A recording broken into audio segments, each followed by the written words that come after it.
મારા છોકરાને વશમાં કરી લીધો. અરે માડી, એને વશમાં નથી કર્યો, એ એને જોઈને આવી છે. એ તમને કોઈને જોઈને કે તમારા ઘરને જોઈને નથી આવી, તમારા છોકરાને જોઈને આવી છે. એટલે કાંઈ પણ વાત હોય, કાંઈ લેવું હોય, કાંઈ દુઃખ હોય તો એ વાત તમારા છોકરાને નહીં કરે તો હું કાંઈ બાજુવાળાના છોકરાને કરવા જશે? મારા છોકરાને વશમાં કરી લીધો. વશમાં નથી કર્યો અને બીજો કોઈ પ્રોબ્લેમ નથી. પ્રોબ્લેમ ખાલી એ જ છે કે તમારો અને તમારી વહુનો જે ઉંમરની વચ્ચેનો ડિફરન્સ છે ને એ વધારે છે અને એના લીધે જનરેશન ગેપના લીધે તમારી આ બધી મિસ્ટેક થાય છે.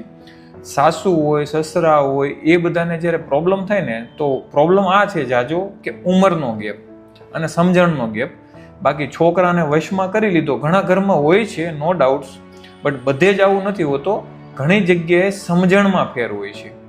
શું કેવું તમારું? સાસુઓ અને વહુઓ બંને માટે ખાસ સવાલ છે. કોમેન્ટ કરજો અને શેર કરજો કે ઘણી બધી જગ્યાએ આવું કહેવામાં આવે છે